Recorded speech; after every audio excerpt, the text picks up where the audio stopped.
একটা কেস নিয়ে গতদিন আলোচনা করছিলাম। তার আগে একটু বলে নিই, যারা একদমই নতুন তারা আমাকে গালি দিচ্ছেন কিনা আমি জানি না। হ্যাঁ, এই ধরনের টেস্ট বা এই ধরনের এনভায়রনমেন্ট আপনারা পরিচিত কিনা জানি না। আমি আপনাদের কাছে বিনীত অনুরোধ জানাবো যে অ্যাটলিস্ট 3টা মাস আমার সাথে থাকেন। 3 মাস পরে ছেড়ে দেন, ভালো না লাগলে থাকেন না, দরকার নাই। কিন্তু অ্যাটলিস্ট 3 মাস, মানে বুঝতে একটু সময় লাগে। একজনকে ভালোভাবে নতুন বিয়ে করলেন, বউকে বুঝতেও একটু সময় লাগে। তো নতুন একটা জায়গায়, নতুন একটা প্ল্যাটফর্মে নতুন একটা জিনিস নিচ্ছি, যারা ক্লাসিক্যাল প্র্যাকটিস করেন তাদের তো হজম করার একটা বিষয় আছে। তো অ্যাটলিস্ট 3টা মাস সময় দিয়েন, যাতে আমি তো আপনাদেরকে সব শেখাই দিতে পারবো না, আমি কিছুটা খোরাক আপনাদের মধ্যে ঢুকাই দিতে পারবো। কিছুটা জ্ঞানের খোরাক, কিভাবে পড়তে হয়, কিভাবে জানতে হয়, কিভাবে শিখতে হয়, এইটা দিতে পারবো। এখনো আমি, দেখেন, পিএইচডি করতে যে একটা জিনিস আমি বুঝেছি, আমি কিছু শিখতে পারিনি কিন্তু একটা জিনিস শিখতে পেরেছি। এরকম মোটা যদি আমাকে একটা থিসিস দিয়ে দেন, আমি কোন লাইনে পড়তে হয়, কোন জায়গায় পড়তে হয়, আর ওখান থেকে কি নির্যাস বাইর করতে হয়, আমি আধা ঘন্টার মধ্যে আপনাকে একটা, ধরেন যে 250-300 পেজের বইয়ের আহ, বিষয়বস্তু বলে দিতে পারবো, কারণ ওটা আমি শিখে গেছি। তো এই এই কটা দিন একটু থাকেন, আপনারা শিখে যাবেন, হোমিওপ্যাথিটাকে অন্যভাবে ডিসকভার করতে পারবেন আশা করি। আমার অ্যাড যারা দেখেছেন, আমি যে অ্যাডটা তৈরি করেছিলাম সেখানে আমি বলেছিলাম যে একটা কুকুর 15 বছর বাঁচে, একটা কচ্ছপ ইন অ্যাভারেজ 200 থেকে 300 বছর বাঁচে, 400 বছর পর্যন্ত বাঁচে। হ্যাঁ, 100 বছর তো কমপক্ষেই বাঁচে। ঠিক আছে, দুইটা প্রাণী, একটা বাচ্চা 15 বছর, 10, 12, 15 বছর, আর একটা 100, 200, 300 বছর। এমনটা কেন? তো রিসার্চাররা দেখেছে এই দুই প্রাণীর ব্রিদিং রেট, এই যে শ্বাস প্রশ্বাসের যে রেট, এই রেটের মধ্যে একটা ডিফারেন্সিয়েশন আছে। কুকুর 1 মিনিটে 24 থেকে 26 বার পর্যন্ত শ্বাস নেয়, সেখানে কচ্ছপ নেয় হচ্ছে মিনিটে 4 বার। কত স্লো! কচ্ছপ যেরকম হাঁটেও স্লো, শ্বাসও নেয় কিন্তু এরকম স্লো। এই জন্যই সায়েন্টিস্টরা মনে করছেন যে কচ্ছপের এত বছর বাঁচার পেছনের রহস্যটা এটাই। আমরা মানুষরা, আমি আপনি মিনিটে 16 থেকে 18 বার শ্বাস নিই, 16 থেকে 18 বার শ্বাস নিচ্ছি আমরা কিন্তু মিনিটে। এটা অনেক বেশি। আবার আমি আমার গত মাসের স্টাডিতে বলেছিলাম, আমাদের যখন উইল এবং আন্ডারস্ট্যান্ডিং এর মধ্যে কনফ্লিক্ট তৈরি হয়ে যাবে, আমি গত ক্লাসে বলেছিলাম উইল কি আন্ডারস্ট্যান্ডিং কি, উইল এবং আন্ডারস্ট্যান্ডিং এর মধ্যে যখন কনফ্লিক্ট হয়ে যাবে, তখন আমরা সাফার করা শুরু করব। বেশিরভাগ সময় দেখা যায় যে উইল এবং আন্ডারস্ট্যান্ডিং এর মধ্যে কনফ্লিক্ট হলে সাফার হয়, আমাদের মধ্যে সাপোগেশন তৈরি হয়। সাপোগেশন মানে কি? সাপোগেশন আমরা বলি না, এই জানালা টানালা খুলে দাও, এই দরজা পর্দা হটাও। কেন হটাবো? আমার সাপোগেশন লাগছে, হাঁসফাঁস লাগছে। আমরা বাংলা ইউজ করি, হাঁসফাঁস লাগছে। হাঁসফাঁস লাগে কি মানে, দম বন্ধ হয়ে আসছে, অন্যদের লাগছে না কিন্তু আমার লাগতেছে।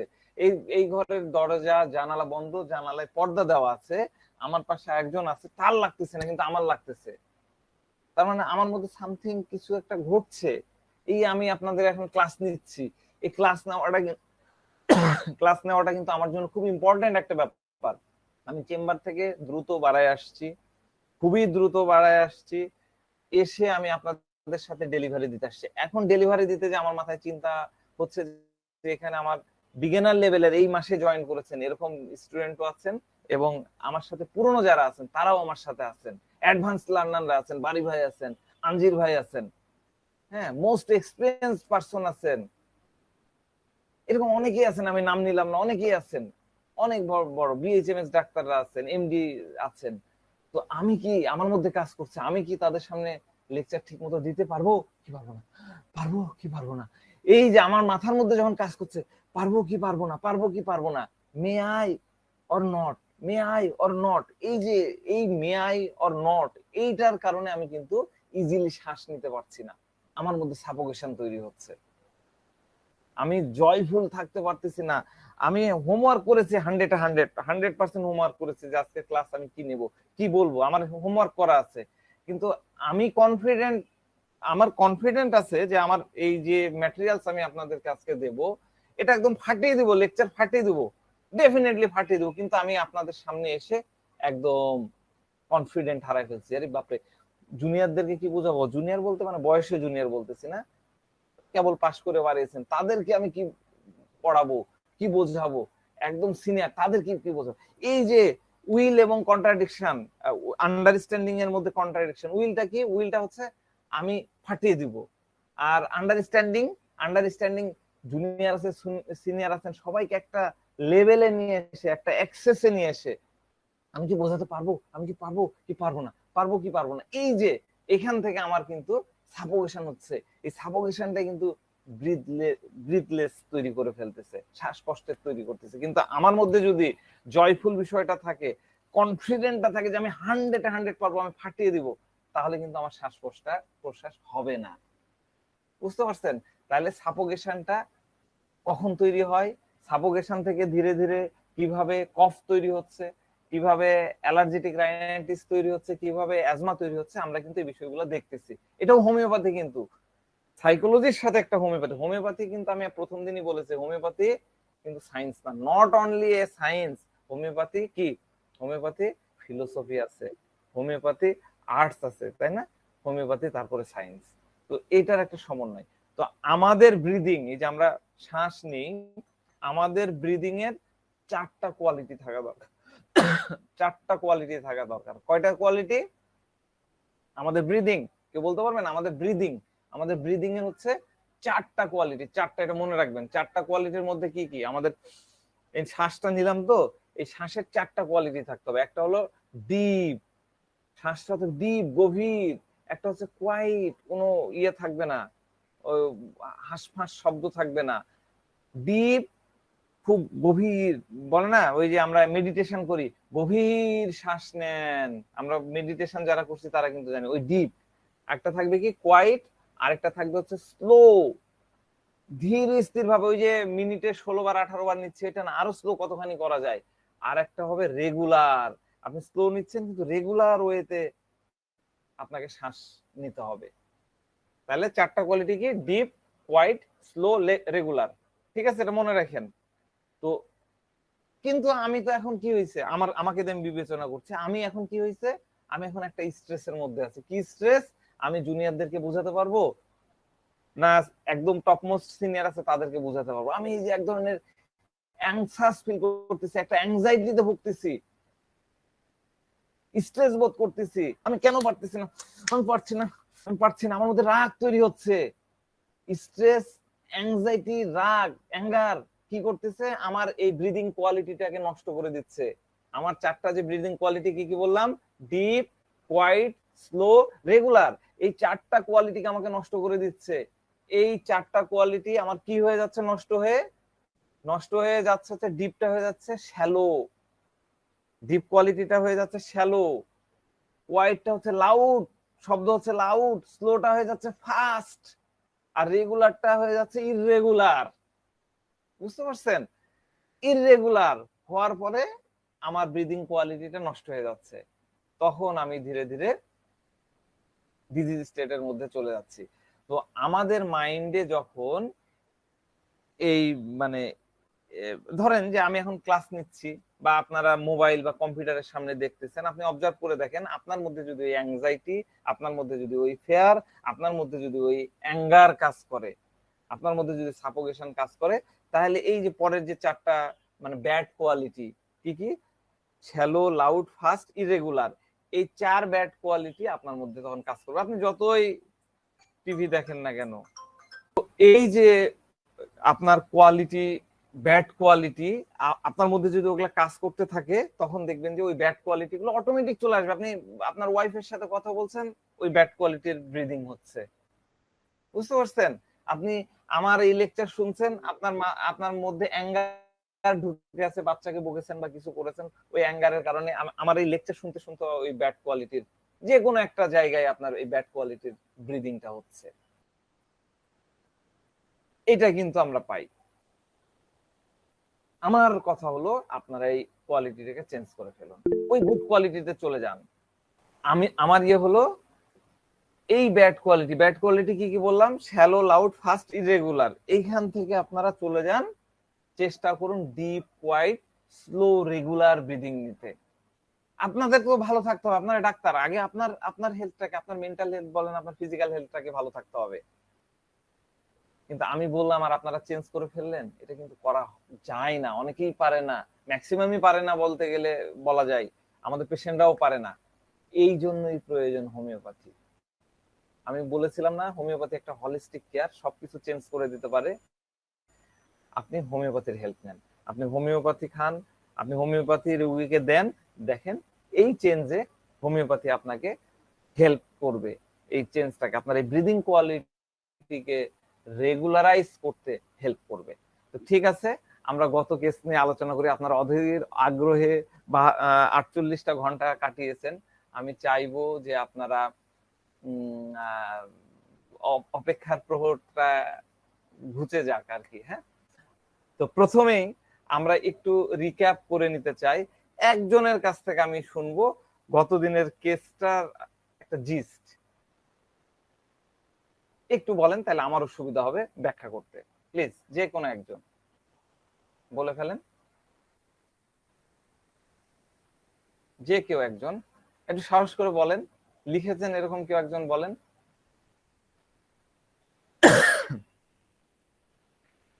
কারো মনে নাই? তাহলে আজকে কি বুঝবো? হ্যালো, শুনতে পাচ্ছেন আমাকে কেউ?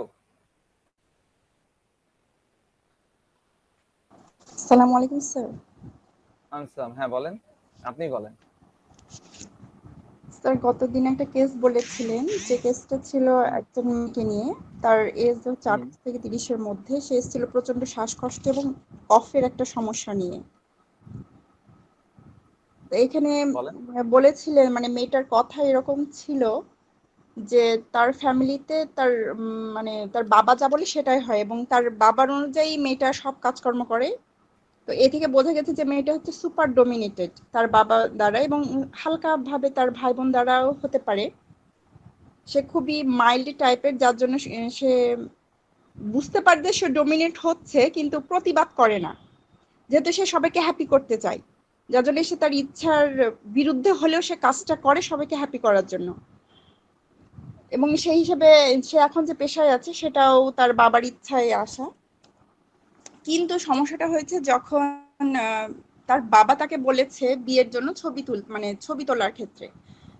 এটা মানে মেয়ের ক্ষেত্রে খুব অবাক লেগেছে যে সব ডিসিশনই সে তার বাবার মেনে নিয়েছে, কিন্তু যদি ছবি তোলার কথা না আসতো তাহলে হয়তো বা সে জানতেও পারতো না যে তার বিয়ে। এবং এইটা থেকে তার সমস্যাটা ক্রিয়েট করছে।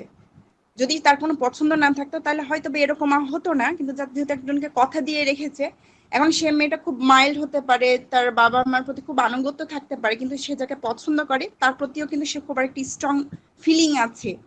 এবং সে যে মানে সে মাইল্ড কিন্তু এত দুর্বল না যে তার বাবা কথাতে সে তার পছন্দ, মানে যাকে পছন্দ করে তাকে তো সে একটা কথা দিয়ে রেখেছে, তার কথাকে হচ্ছে বরখেলা করবে এরকম।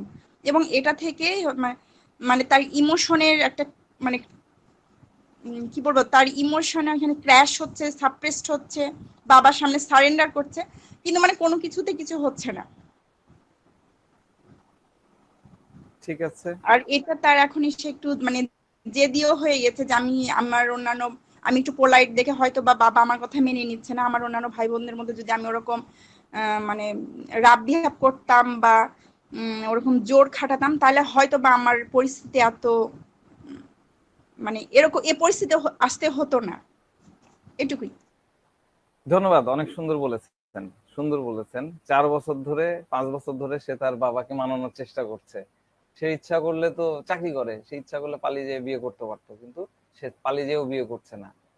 কারণ তার ফ্যামিলির বদনাম হয়ে যেতে পারে, বাবা মা ছোট হয়ে যেতে পারে, তাই না? বাবা মা, এই বাবা মা, সে কি বলেছিল যে আমার বাবা, আজকে এই জায়গায় আমি আসছি আমার বাবার জন্য, আমি কি করে পারি তার মুখে চুনকালি মাখতে, তাই না? এরকম একটা বিষয় ছিল। যাক, আপনারা অনেকেই চেষ্টা করেছেন, অনেক বিষয়ে আপনারা বলেছেন। আমি যে যে রুব্রিক্স গুলা নিয়েছিলাম, আমি রুব্রিক্স গুলা একে একে দিয়ে দিই তাহলে আপনারা সুন্দরভাবে বুঝতে পারবেন। এতগুলো তো কপি হচ্ছে না।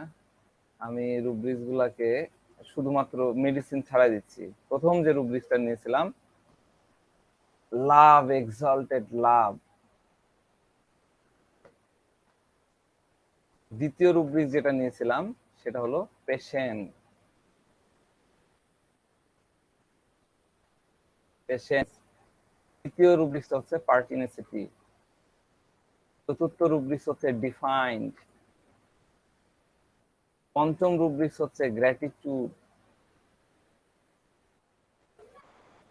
ঠিক আছে, তারপরের একটা রুব্রিক্স নিয়েছিলাম, সেটা হলো জেনারেলের মধ্যে আছে এন্ডুরেন্স ইনক্রিজড।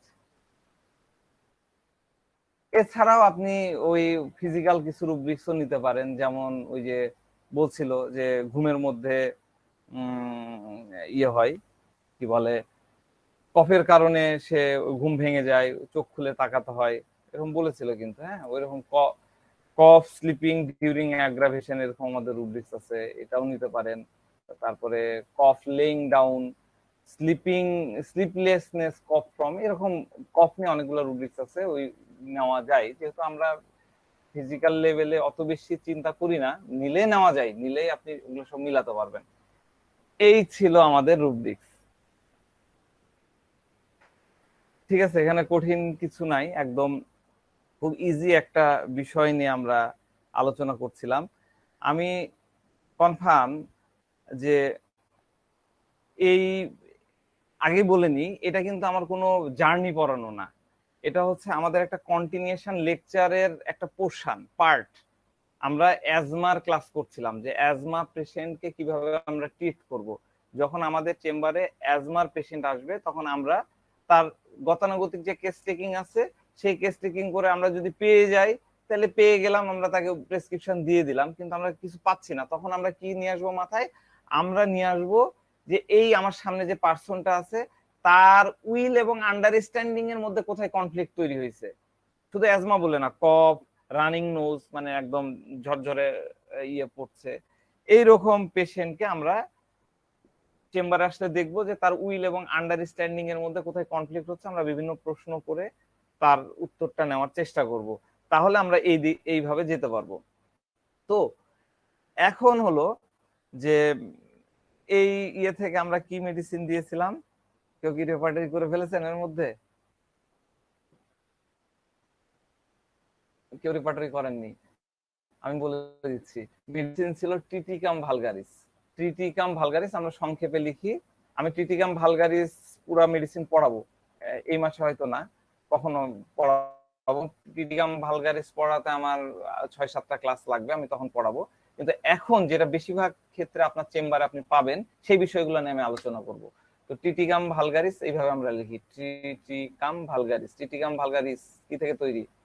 জব থেকে তৈরি, তাই না? আমরা খাই প্রতিদিন। তো টিটিকাম ভালগারিস কিন্তু নতুন কোনো মেডিসিন না, এটা হ্যানিম্যানের প্রুভ করা মেডিসিন।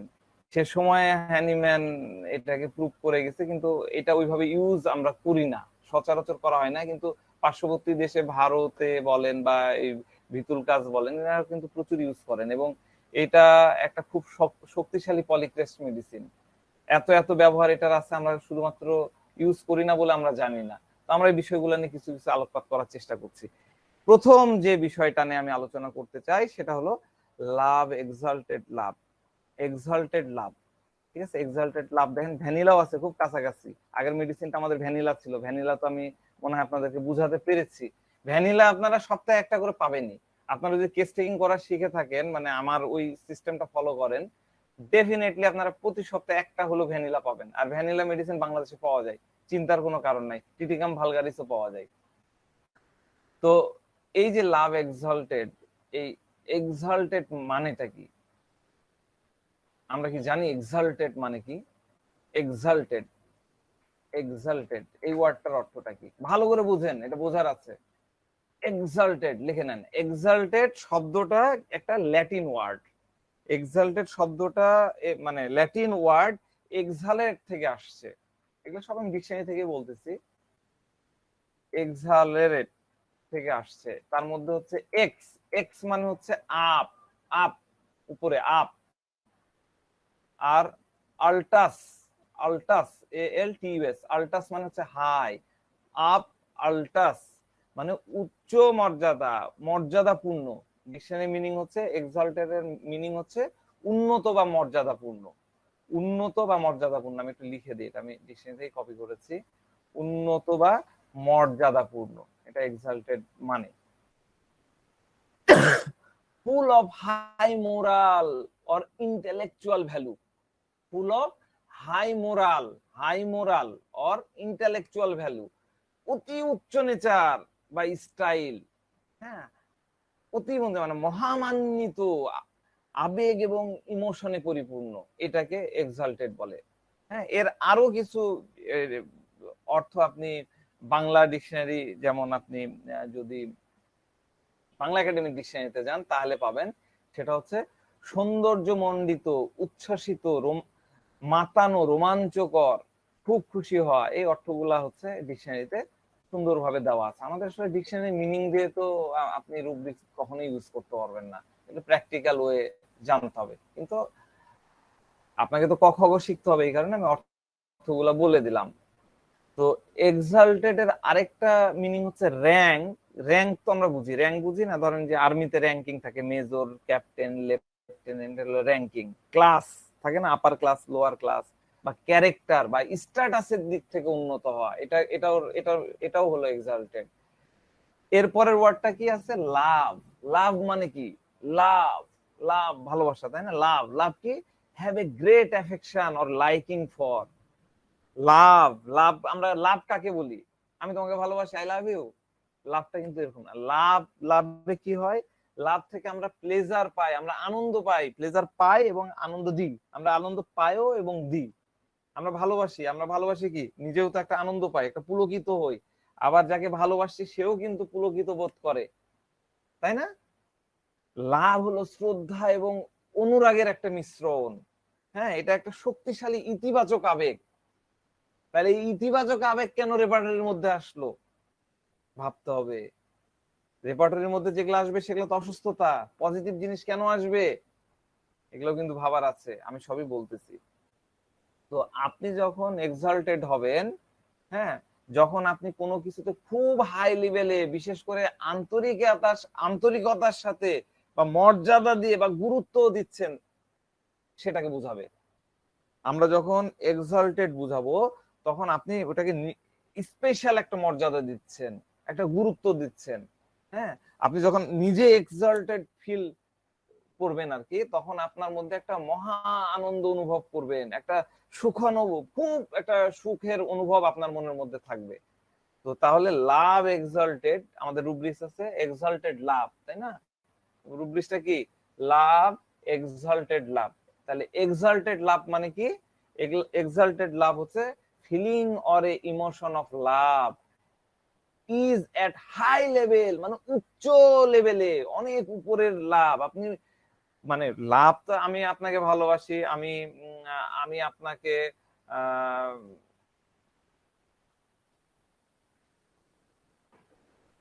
আমি আপনাকে ভালোবাসি, আমি আপনাকে পছন্দ করি, এটা হলো সিম্পল লাভ। হ্যাঁ, বাসার ভাই আমি আপনাকে খুব ভালোবাসি, সিম্পল লাভ। কিন্তু আমি আপনার সাথে লাভের, ভালোবাসার মাত্রাটা আমি এইরকম উঁচুতে, একটা হাইটে, একটা উচ্চ লেভেলে নিয়ে গেলাম, এটা হচ্ছে এক্সাল্টেড লাভ। আমাদের আজকালকার লাভটা কিরকম হয়, ভালোবাসা কিরকম হয়? মানে স্যার আপনাকে খুব ভালোবাসি। কেমন ভালোবাসেন? আজকে আমার সাথে, কালকে আরেকজনের সাথে, পরের দিন আরেকজনের সাথে। একটা মেয়ে এসে বলছে আই লাভ ইউ, হ্যাঁ, আজকে আমাকে লাভ করতেছে, কালকে সালমান খানকে লাভ করতেছে, পরের দিন শাহরুখ খানকে লাভ করতেছে, তারপরে হচ্ছে আমির খানকে লাভ করতেছে। এইটা কিন্তু এক্সাল্টেড লাভ না। এটা খুব মানে ডিপ ভাবে মাথার মধ্যে ঢুকায় নেন, এটা কিন্তু এক্সাল্টেড লাভ না। ভালোবাসাটা হতে হবে একদম চিরশাশ্বত, পার্মানেন্ট, হৃদয়ের মধ্যে বসে থাকতে হবে। আমাদের যে কেসটার কথা আমরা এতদিন মানে 2 দিন ধরে আলোচনা করছি, মেয়েটার ভালোবাসার কথা চিন্তা করেন। মেয়ে যে ছেলেটাকে ভালোবাসছে, তার সাথে কি লেভেলে ম্যাচিং হয়, তার ফ্যামিলি লেভেলে কিন্তু ম্যাচিং হয় না। ভালো করে খেয়াল করে দেখেন, এটা লোয়ার মিডিল ক্লাস ফ্যামিলির ছেলে, লোয়ার মিডিল ক্লাস ফ্যামিলির ছেলে না, সে একটা ব্যবসায়ী, ডিগ্রি পাস করে ব্যবসা করে, তার কোনো স্ট্যাটাস নাই, ফ্যামিলি স্ট্যাটাস নাই, অথচ মেয়ের মেয়ের পরিবার হচ্ছে সমাজে প্রতিষ্ঠিত পরিবার, নাম করা পরিবার। এই পরিবারের এই পরিবারের আহ, মেয়ে, সে সে ভালোবাসছে একটা lower class, lower middle class বা হ্যাঁ, লোয়ার মিডিল ক্লাস একটা ফ্যামিলিকে। কিন্তু তার ভালোবাসা বাবার চাপের কাছে, তার ভালোবাসা কখনো এল্ডিং করেনি, কখনো নত স্বীকার করেনি, বেন্ড ডাউন হয়নি। বাবার যে চাপ, বাবার যে থ্রেট, বাবার যে ভয়েস, বাবার যে ধমক, সেই ধমকে সে এল্ডিং করেনি, বেন্ড হয়নি। বুঝতে পারছেন? তাহলে এই ভালোবাসাটা কিন্তু সাধারণ ভালোবাসা না, এটা কিন্তু সাধারণ ভালোবাসা না। এটা ভালোবাসা, আমরা আমরা যে এই যে শাহরুখ খানকে ভালোবাসছি, সালমান খানকে ভালোবাসছি, আমির খানকে ভালোবাসছি, এই ভালোবাসা না। 5টা বছর তার জন্য ওয়েট করছে, এটা নিশ্চয় কোন লেভেলের ভালোবাসা আপনারা বোঝার চেষ্টা করেন। তো দেখেন, আমি আরো পেশেন্টের কথা বলতেছি, আরো কিছু পেশেন্ট আছে, অনেক পেশেন্ট আসবে আপনার চেম্বারে, এসে বলবে যে ডাক্তার সাহেব, আমি যতদিন বেঁচে আছি, আমি যতদিন বেঁচে আছি, আমি যতদিন বেঁচে আছি, আমি এই পরিবারের জন্য করে যাব। এই পরিবার, একটা মহিলা আসছে, মহিলাকে শাশুড়ি অনেক নির্যাতন করে, ননদ নির্যাতন করে, সে বলছে সবই আমার, জানেন ডাক্তার সাহেব, আমার হাজবেন্ডটা না খুবই অমায়িক, খুবই অন্যরকম, আমি এই হাজবেন্ডের জন্য এই ফ্যামিলির সাথে আসছি, সে আবার তার বাবা মা বোনকে ছাড়তে পারে না, আমি যতদিন বেঁচে থাকবো আমি সবাইকে দেখে যাব, আমি পরিবারের জন্য করে যাব। এইটা কি বলেন তো? ভালোবাসাটা হাজবেন্ডের জন্য ঠিক আছে, কিন্তু পরিবারের জন্য সে করে যাবে, এটাও কিন্তু এক্সাল্টেড লাভ, লাভ এক্সাল্টেড এটাও। এই ধরনের ভাবনা, এই ধরনের ভাষণে রুগী আপনার কাছে আসবে, আপনাকে কিন্তু কনভার্ট করতে হবে রুব্রিক্সে। বুঝতে পারছেন? লাভ এক্সাল্টেড নিয়ে কারো কোনো প্রশ্ন আছে? কেউ কিছু বলতে চান? কুইক, আমি আর মানে প্রশ্ন নিব না, 1 মিনিটের ভালোবাসাটা মধ্যে মানে এই এই বলেন। এক্সাল্টেড লাভটা যে কোনো প্রতি হতে মানে যে কারো ক্ষেত্রে যে হতে কারো পারে। প্রতি হতে পারে, নর্মাল লেভেলের থেকে ম্যাক্সিমাম লেভেলের, নর্মাল লেভেলের ভালোবাসার থেকে সে ভালোবাসাটা আরো লেভেলে তার মনের মধ্যে ঢুকায় নিছে। এই যে মনে এখানে হার্ট আছে, হার্টের মধ্যে ছাপ দিয়ে রেখেছে, ওইটা আপনি ইয়ে করতে পারবেন না। আপনার আমার আমি একটা কেসের কথা বলবো, সেই কেস আজকে বলতে পারবো কিনা জানি না। সেই কেসের হাজবেন্ড অ্যাক্সিডেন্টের পরে পঙ্গু হয়ে গেছে, এই মাজার নিচ থেকে এই পুরা অংশটা নড়াতে পারে না। মহিলার বয়স যখন 22 কি 23, সেরকম অবস্থায় পঙ্গু হয়ে গেছে। আজ থেকে 14-15 বছর ধরে সে লোকের 5 মাস খাটতেছে। তার মানে এমনি হয় কি, ফিজিক্যালি যারা একটু ইয়ে থাকে, মানে হ্যান্ডিক্রাফট বলে, মানে প্রতিবন্ধী টাইপের থাকে, তাদের মেজাজ কিন্তু একটু অন্যরকম থাকে, বিশেষ করে যারা পরবর্তীতে হয়। আপনারা আমার সাথে একমত হবেন কিনা আমি জানি না, কিন্তু আমি পার্সোনালি যেগুলাকে দেখেছি, এদের কিন্তু হট মেজাজের, হট টেম্পার্ড হয়। এই পার্সন এই পার্সন এইরকম একটা পার্সনের সাথে সে 14-15 বছর ধরে, 24 বছর বয়সে সে মানে এরকম অ্যাক্সিডেন্ট হয়েছিল, সে আজ 30-35 বছর বয়স, সে এইভাবে চলতেছে। তাহলে এই ভালোবাসাটাকে আপনি কি বলবেন? এটা শুধু রেসপন্সিবিলিটি না, সে ইচ্ছা করলে, তুমি অ্যাক্সিডেন্ট করছো, তুমি চলে যাও বাবা, আমি আরেকটা বিয়ে করতেছি, আমার তো বাচ্চা হয়নি। এটাই হলো লাভ এক্সাল্টেড। ঠিক আছে, আমি কেস বলবো। আমার যদিও আপনাদের এটা জার্নি পড়ানোর আমার কোনো ইয়ে নাই, মানে আমার প্ল্যানিং এর মধ্যে নাই। আমার প্ল্যানিং হচ্ছে লাইকোপোডিয়ামের জার্নি, সেটা আমরা হয়তো সামনের শনি রবিবার থেকে শুরু করব, সেটা আলাদা হিসাব। কিন্তু আমি এখন যেটা বুঝাচ্ছি সেটা ভালো করে বুঝেন। লাভ এক্সাল্টেড তো বুঝেছেন মনে হয়। এরপরে আমরা পরের যে রুব্রিক্সটা নিয়েছিলাম সেটা হচ্ছে পেশেন্স। ঠিক আছে, পেশেন্স, পদমর্যাদা, পদমর্যাদা, পদমর্যাদা, পদমর্যাদা কোত্থেকে জরুল, কিসের পদমর্যাদা? আচ্ছা, পদমর্যাদা আমরা ওই যে র্যাঙ্কের কথা ও বলছিলেন তো আচ্ছা, ওইখানে তো। র্যাঙ্কের বাংলা, আচ্ছা র্যাঙ্ক, হ্যাঁ র্যাঙ্কের বাংলা, আচ্ছা। এরপরে আমরা যে রুব্রিক্সটা নিয়ে আলোচনা করব সেটা হচ্ছে পেশেন্স। কেউ বুঝতে না পারলে কিন্তু সাথে সাথে বলেন। হ্যাঁ, একজন হাত তুলে আছেন, কে হাত তুলে আছেন নওগাঁ থেকে, বলেন প্লিজ।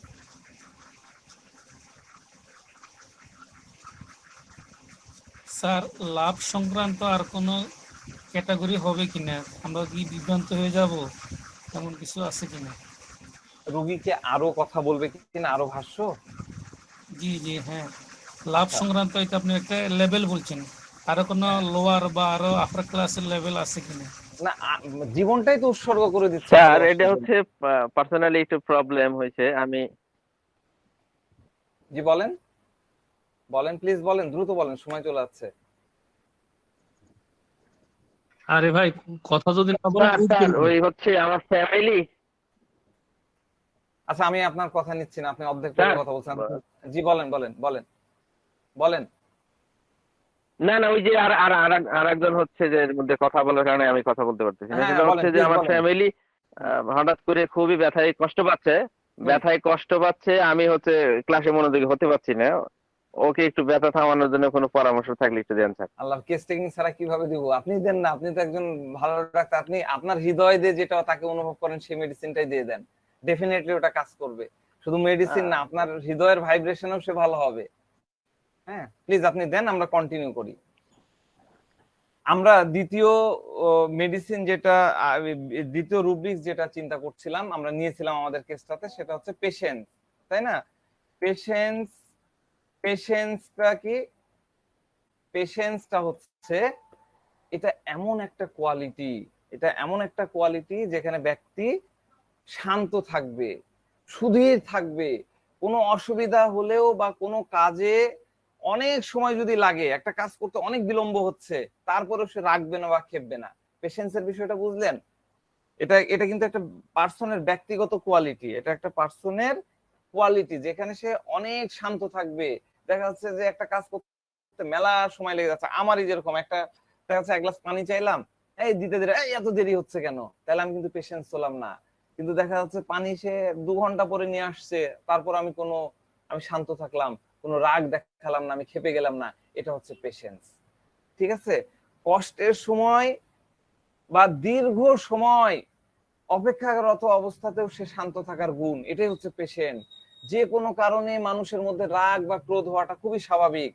যে কোনো কারণে হঠাৎ করে রাগ আসতে পারে, ক্রোধ তৈরি হতে পারে, কিন্তু এই ব্যক্তি এরকম জায়গায় শান্ত থাকতেছে যেখানে আপনি আমি কন্ট্রোল করতে পারতেছি না, আমরা রেগে যাচ্ছি, আমরা ক্রোধে ফেটে যাচ্ছি। এইরকম জায়গায় যে পেশেন্টে থাকে, পেশেন্সে থাকে, সে ব্যক্তি শান্ত থাকতেছে, সহনশীল থাকতেছে, সহন শক্তি তার অনেক বেশি, সহিষ্ণুতা থাকতেছে, সে ধীর স্থির থাকতেছে, সে ধৈর্য ধরে রাখতেছে। আমরা তাকে বলতে পারি ধৈর্যশীলতা। পেশেন্সের একটা বাংলা হচ্ছে ধৈর্যশীলতা। ঠিক আছে? তো পেশেন্টে থাকা ব্যক্তি বিভিন্ন ধরনের কঠিন সময়ে, বিভিন্ন ধরনের কঠিন সময়ে, অসুবিধার সময়ে, দেরি হচ্ছে এমন সময়ে, চ্যালেঞ্জিং সময়ে বা মানে চ্যালেঞ্জিং সময়ে সে ফ্রাস্ট্রেটেড হবে না, অ্যাংসিয়াস হয়ে পড়বে না। কাঙ্ক্ষিত ফলের জন্য সে বছরের পর বছর অপেক্ষা করতে পারবে। সে ফল পাবে কি পাবে না এইরকম অনিশ্চয়তাও যদি তার মনের মধ্যে থাকে, তারপরেও সে অপেক্ষা করবে। মেয়েটার কথা চিন্তা করেন, বাবা বলল যে তোমার বিয়ে হবে না, ওই ছেলে আমাদের লেভেলে মেলে না, আমার বন্ধুর ছেলেকে বিয়ে করো, অন্য কাউকে বিয়ে করো। কিন্তু মেয়েটা কি করলো? মেয়েটা ছেলেটা ছেলেটার জন্য অপেক্ষা করলো। কয়টা বছর অপেক্ষা করলো? সে একজন ইঞ্জিনিয়ার মাইন্ডেড, মাথায় আনেন, 5 বছর সে অপেক্ষা করলো। তাহলে এই রুব্রিক্সটাকে আপনি কি নেবেন? অবশ্যই এটা পেশেন্স। ঠিক আছে? এইটা একজন ব্যক্তির গুণ বা তার স্বভাব, আমরা এটাকে ডিসপোজিশন বলতে পারি। আপনার কি মনে হয় না যে এই যে মেয়েটা 5 বছর ধরে ওয়েট করছে, এটাকে আমরা পিকিউআরএস ভাবতে পারি, কেসটার পিকিউআরএস ভাবতে পারি? এটা কি আপনার মনে হয় না? সবাই কি এরকম পারে? গোল্ডেন এরা, আমি গোল্ডেন এরা কি বলেছিলাম, 16 থেকে 24 বছর বয়স পার করে সে আরো 5 বছর ওয়েট করতেছে তার বয়ফ্রেন্ডকে বিয়ে করার জন্য, এটাকে আপনাদের কাছে কি পিকিউআরএস মনে হচ্ছে না? অবশ্যই এটা পিকিউআরএস, এটা রাখেন। এখন দেখেন, পেশেন্সে থাকা কিছু রুগীর আমি কিছু ভাষ্য বা কিছু বক্তব্য আপনাদেরকে বলি, আপনারা চিন্তা করেন তাহলে আপনারা পাবেন। রুগী এসে বলে, এই ধরনের কথা আমাদের সামনে বলে, যদিও ডাক্তার সাহেব আমার ব্যথার অবস্থা তেমন কোনো উন্নতি হয়নি, কিন্তু আমার ধৈর্য আছে, আমি অপেক্ষা করব, ও আমি নিয়মিত আপনার চিকিৎসা চালায় যাব। এটা কিন্তু পেশেন্স। কিছু কিছু পেশেন্টকে দেখবেন যে এত আঘাত, মানে পেশেন্টকে দেখবেন যে এরা এত আঘাত সহ্য করতে পারে, আপনি আপনি নিজে ডাক্তার, আপনি অস্থির হয়ে গেছেন, এত ধৈর্য। আপনার দেখেই দেখা যাচ্ছে পা কেটে গেছে, তারপরেও সে চুপ করে পড়ে আছে, ইচ ফিলিং তার মধ্যে আসছে। এটাও কিন্তু আপনি পেশেন্স নিতে পারবেন। আঘাত বা মানে একটা ক্ষতি হয়ে গেল, সেই ক্ষেত্রে সে ইনডিফারেন্স হয়ে থাকতেছে। রুগী বলবে এটা কোনো ব্যাপার না, আপনি দেখতে পাচ্ছেন পা নাই হয়ে গেছে অ্যাক্সিডেন্ট করে, তাহলে এটা কোনো ব্যাপার না। এটাও পেশেন্স। এরপরে একটা খুব ভালো রুব্রিক্স, এটা শিখে রাখেন, শিখে রাখলে জীবনে অনেক কিছু করতে পারবেন। করতে পারবেন বলতে বোঝাচ্ছে এরকম অনেক পেশেন্ট পাওয়া যায়, আপনারা এটাকে কাজে লাগাতে পারবেন। সেটা হচ্ছে পার্টিনেসিটি। পার্টিনেসিটি, হ্যাঁ, শাওন আহমেদ খুব সুন্দর বলেছেন। পার্সিভারেন্স, ঠিক আছে, আমি পার্সিভারেন্সের করব। পার্সিভারেন্স মানে যারা বলে তারা তো ক্লিয়ারলি পার্সিভারেন্সের ডেফিনেশনটা দেয় না, আমি অবশ্যই দিব। একটু সাথে থাকেন, ধৈর্য রাখেন, আমি আমার গতিতে যাই, নাহলে আমি হারাই ফেলবো। আমার এটা মাথায় থাকলাম, পার্সিভারেন্স এবং পেশেন্সের মধ্যে পার্থক্য আমি আপনাদেরকে বোঝাবো, অবশ্যই বোঝাবো। এরপরের যে রুব্রিক্সটা আমি বলবো সেটা হচ্ছে পার্টিনেসিটি। পার্টিনেসিটি মুখস্থ করে ফেলেন, পার্টিনিসিটিতে যে রুব্রিক্স গুলো আছে আমি এটা একটু দিয়ে দিই। পার্টিনিসিটি কি? পার্টিনিসিটি আপনি যদি ডিকশনারিতে যান তাহলে আপনি যে অর্থগুলো পাবেন সেটা হচ্ছে স্থিরিনাবদ্ধতা, উচ্চারণ করাই কঠিন, স্থির প্রতিজ্ঞ, একগুঁয়ে, জেদ, এগুলো ডিকশনারি অর্থ আমি দিয়ে দিলাম। এই আপনি বাংলা একাডেমিক ডিকশনারিতে গেলে এই অর্থগুলো পেয়ে যাবেন, দরকার নাই আমাদের ওটা বোঝার দরকার নাই, বিষয়টা কি একটু আলাদা। সবসময় মনে রাখবেন, পার্টিনেসিটি, আমার উচ্চারণ ভুল হচ্ছে, পার্টিনেসিটি হচ্ছে এক ধরনের অ্যাডাপ্টেশন। এটা হচ্ছে রুগী অ্যাডাপ্ট করে। হ্যাঁ, রুগী একটা সিচুয়েশনের কারণে সে নিজেকে পার্টিনেসিটির মধ্যে নিয়ে যায়, এটা মনে রাখবেন, ঠিক আছে? তো এটা এমন একটা শব্দ, পার্টিনেসিটি এমন একটা শব্দ যা কোনো ব্যক্তি বা গোষ্ঠীর একটা নির্দিষ্ট লক্ষ্য, বিশ্বাস বা কর্মের প্রতি ধারাবাহিকভাবে এবং অটল প্রতিশ্রুতিকে নির্দেশ করে। কি বললাম? কোনো ব্যক্তি বা গোষ্ঠী, আমি ব্যক্তি দিয়েই চিন্তা করি, একজন ব্যক্তি কোনো একটা নির্দিষ্ট লক্ষ্য, তার কোনো একটা নির্দিষ্ট লক্ষ্য, কোনো একটা বিশ্বাস বা তার কোনো একটা কাজ বা কর্মের একটা ধারাবাহিকতার প্রতি সে একটা অটল একটা মনস্থির করে এবং সেই মনস্থিরেই সে অটুট থাকে। শুধুমাত্র সংকল্প নয়, সে একটা সংকল্প করলো, হ্যাঁ আমি সংকল্প করলাম আমি এটাই করব, সেটা না, তার থেকেও বেশি একদম ওটার মধ্যে একদম স্ট্রাক হয়ে থাকে, ওটার মধ্যে একদম আঁকড়ে ধরে থাকে, ওর বাইরে সে যায় না। তো এর তাৎপর্য বা অন্তর্নিহিততা হলো অসুবিধা, বিরোধিতা বা বাধা সত্ত্বেও কোনো উদ্দেশ্যের জন্য অবিরাম বা কখনো কখনো একগুঁয়ে সাধনাকে বোঝায়। কোনো উদ্দেশ্যের জন্য অবিরাম বা একগুঁয়ে সাধনাকে বোঝায়। তো পার্টিনিসিটি প্রদর্শন করতে থাকা ব্যক্তি তার লক্ষ্যের দিকে অক্লান্ত পরিশ্রম করে যাবে, হাল ছেড়ে দিবে না, এবং হাল ছেড়ে আপনি যদি তাকে ইনসিস্ট করেন না বাবা তুমি বাদ দাও তো বাদ দাও, হাল ছেড়ে দিতে সে অস্বীকার করবে এবং তার প্রচেষ্টা অবিচল থাকবে, সেখানেই সে অটুট থাকবে, সে ওই থেকে হটবে না। এই গুণটা দীর্ঘমেয়াদী লক্ষ্য। হ্যাঁ, এই গুণটার দীর্ঘমেয়াদী লক্ষ্য, মানে দীর্ঘমেয়াদী একটা পরিকল্পনা থাকে এবং এটা হচ্ছে কার্যকর হতেও পারে, নাও পারে। তবে এই অ্যাডাপ্টেশনটা যদি টেম্পারমেন্ট কমে যায়, মানে পার্টিসিপেটিভ যদি টেম্পারমেন্টটা কমে যায়, ইন্টেন্সিটিটা কমে যায়, তখন ব্যক্তি নমনীয় হয়ে যেতে পারে। তো আমরা যদি এই পার্টিনিসিটির এসেন্সটাকে যদি আমরা বোঝার চেষ্টা করি, তাহলে এরকম দাঁড়াবে যে একটা দৃঢ় এবং স্থায়ী সংকল্পের মানে এটা প্রতিনিধিত্ব করে, যা সহজে নড়বড়ে হবে না, বিপর্যস্ত হবে না। এটি চ্যালেঞ্জিং এবং উচ্চাভিলাষী। এটা চ্যালেঞ্জিং এবং উচ্চাভিলাষী এই নীতিটাকে অনুসরণ করে এটা একটা মূল্যবান গুণে পরিণত হয়। খুবই চ্যালেঞ্জিং। আপনি মেয়েটার কথা চিন্তা করেন, মেয়ের বাপের বন্ধুর ছেলের, তার মানে ওর বাপ যে স্ট্যাটাসে, বন্ধু সেম স্ট্যাটাসে, ছেলেও ভালো জায়গায় চাকরি করে, সেই ছেলেকে বিয়ে না করে সে বিয়ে করতে যাচ্ছে একজন লোয়ার মিডল ক্লাস ফ্যামিলির বিজনেসম্যানকে, যে জাস্ট একটা গ্রাজুয়েশন করেছে। কিন্তু মেয়েটা কি করা ছিল? মেয়েটা একজন ইঞ্জিনিয়ার। তাহলে সে কোন চ্যালেঞ্জের মধ্যে সে নিয়েছে, এবং সে করেছে যে সিদ্ধান্ত নিয়েছে যে আমি পালিয়ে বিয়ে করব না, আমি আমার বাবা মার মত নিয়েই, তাদের মত অনুসরণ করেই আমি বিয়ে করব। আমাদের কেসে কি এটা মিলাতে পারলেন, সেট করতে পারলেন? একটু চিন্তা করেন, আপনি অবশ্যই সেট করতে পারবেন। এরপর আমি যে রুব্রিক্সটা নিয়েছিলাম সেটা হচ্ছে ডিফাইন্ড। ডিফাইন্ডটা কি? ডিফাইন্ড ডিফাইন্ড মানে কি? ডিফাইন্ড মানে হচ্ছে অবাধ্য, উদ্ধত, স্পর্ধিত, অবজ্ঞাপূর্ণ। ডিফাইন্ড, ঠিক আছে? ডিফাইন্ড, হ্যাঁ। ডিফাইন্ড এর ক্ষেত্রে কি হয়? আমি ডিফাইন্ড মনে হয় পড়েছিলাম অ্যালুমিনা, যখন আপনাদের সাথে আলোচনা করেছিলাম তখন সম্ভবত ডিফাইন্ড এর কথা আমি আপনাদেরকে পড়াইছিলাম। ডিফাইন্ড, ওখানে আমি কেসও বলেছিলাম কয়েকটা। তো ডিফাইন্ড যাদের মনে আছেন তাদের জন্য তো ইজি হবে, কিন্তু যারা নতুন আছেন তাদের জন্য একটু আবার বলি।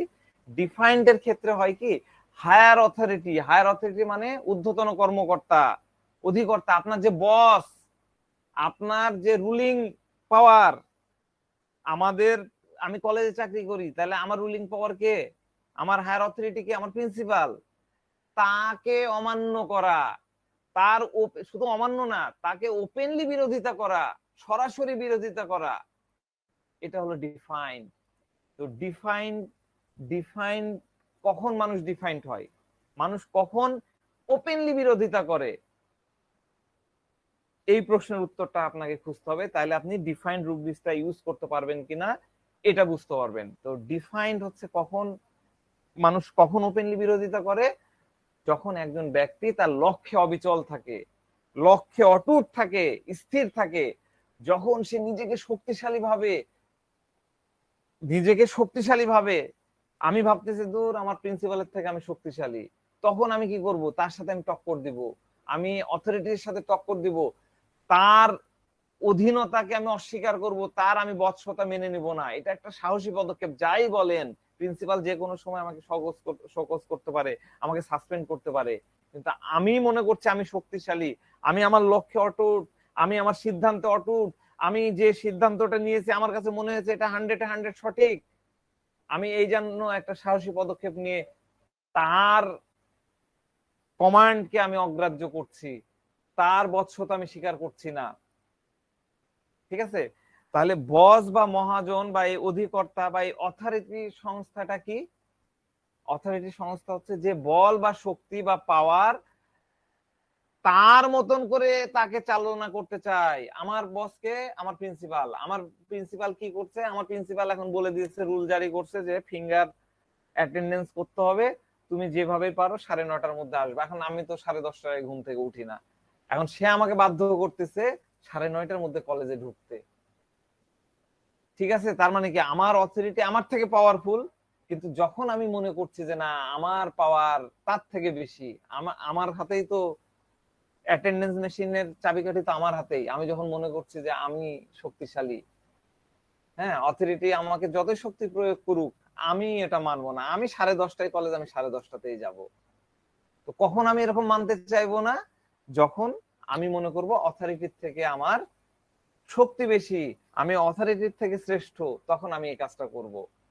একজন চাকর, মনে রাখেন ভালো করে, একজন চাকর ওপেনলি তার মনিবের কথা মানতে অস্বীকার করে, তার মানে কি? তার মানে হচ্ছে সে তার মালিকের প্রভুত্ব স্বীকার করছে না, তার প্রভুত্ব স্বীকার করছে না। এই বিষয়টাকে আমরা যদি একটু সূক্ষ্ম লেভেলে বুঝতে চাই, একটু ডিপ লেভেলে বুঝতে চাই, একটু ডিপ লেভেলে বুঝতে চাই, তাহলে হবে ডিফাইন্ড ব্যক্তিকে যে অসুখ কাবু করে বা মারাত্মক অসুখ, বা যে ব্যক্তি তাকে কাবু করে, তার সামনে সে কখনো মাথা নত করবে না, বা তার যতই বিরোধিতা করুক না কেন, তার সামনে সে বাউ হবে না, এল্ডিং করবে না, তার সে বিরোধিতা করেই ছাড়বে। কিন্তু যদি সামনের ব্যক্তি আরো পাওয়ার নিয়ে তাকে কাবু করে ফেলে, তাহলে সেক্ষেত্রে অন্য বিষয়। তার দেখা যাচ্ছে যে 70 হর্স পাওয়ার ছিল, সামনের ব্যক্তি দেখা যাচ্ছে যে 170 হর্স পাওয়ার দিয়ে তাকে কাবু করতে যাচ্ছে, সেটা অন্য বিষয়। তখন সে কি করবে? তখন সে অথরিটিকে দূরে ঠেলে দিবে এবং সে তার নিজের ইচ্ছা মতো জীবন যাপন করতে চাইবে। তো আমাদের চেম্বারে রুগীরা কিভাবে এসে কথা বলে, তখন আমরা ডিফাইন নিতে পারবো, সেটা আমরা একটু বোঝার চেষ্টা করি। রুগী এসে বলবে যে তুমি যেভাবে বলছো আমি এভাবে বাঁচতে চাই না, ডাক্তার সাহেব আপনি যেভাবে বলছেন, যে যে জিনিসগুলো মানতে বলছেন, আমি এভাবে বাঁচতে চাই না, আমি আপনার কথা মানতে পারবো না। এটাও কিন্তু ডিফাইন। আমি আমার মতো করে চলবো, এটাও ডিফাইন্ড। আমি আমার মতন, ছোট্ট কথা কিন্তু কথার মধ্যে কত ভাবনা। আমি আমার মতন করে চলবো মানে কি? অথরিটি যা বলবে সেটা শুনবো না, আমার বাপ কি বলবে আমি এটা শুনবো না।